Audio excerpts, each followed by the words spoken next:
My name's Chris. I'm a professional fireman. Um, I like guns because it's a great way to get out with your friends, do something. Um, I don't really have a lot of faith in my government. It's a way for me to protect my home, my family, and if there were ever a need to hunt for food, I'd have the means and resources and practice to do it.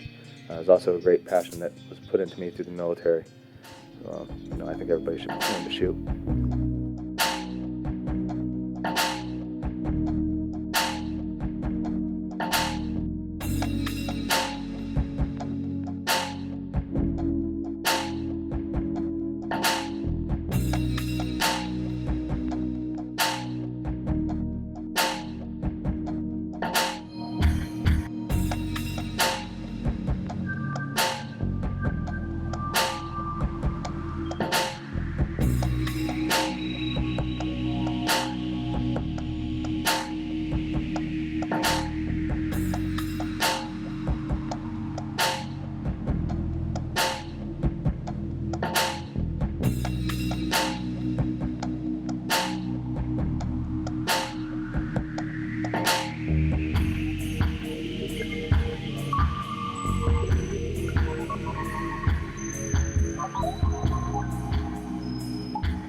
Alright, so I'm Mike. I'm a teacher in New Haven, Connecticut, and I grew up in the Bronx, New York City, where the only guns we knew were illegal guns. I didn't know that there were rights to have guns. I didn't know that you can own a gun. I didn't know you can conceal carry a gun. I didn't know that you can open carry guns. And then I moved to Connecticut to go to college, and I realized that people can actually own guns legally, not illegally. And that just fascinated me. I always had a fascination with the military and law, and I got interested.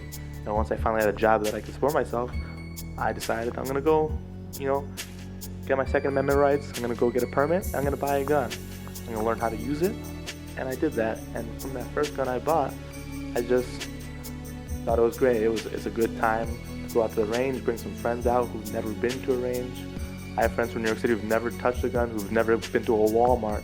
It's a very bit different world growing up in a city like that, and then moving into a place that actually allows you to own guns and have a little more freedom with your life. And I got my wife into it. She got her permit, and it's been a bonding experience for us. We get to go out, shoot together. We get to go practice and just blow off some steam.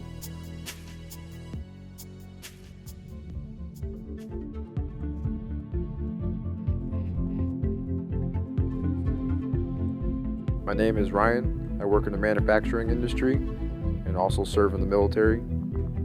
Firearms have always been a hobby for me ever since I was younger. Started target shooting when I was about 10 years old. My grandfather served in the Marines and he taught me how to shoot. Ever since then, it's always something I was into and I incorporated with the military. Another one of the reasons why I collect and have the firearms that I do is that in the event if something was to happen, I want to be able to protect my family, what matters most to me, because that is my right. I think one of the biggest issues when it comes to gun control is the fact that nobody really wants to sit down and actually come up with a compromise. Nobody wants to come together and come in the middle with a solution that benefits both sides. You have, the extreme left side of views, the extreme right side of views, where it's, no restrictions and everybody has it, or, all the restrictions and nobody has it. Nobody wants to come together and say, hey, you know what, let's just, implement education, responsible, background checks, implement certain things that, make sure that some of these weapons or rifles and guns get into the hands of the right people and not the wrong people. Instead of taking it away from the average, law-abiding citizen and stripping his rights away when he did nothing wrong,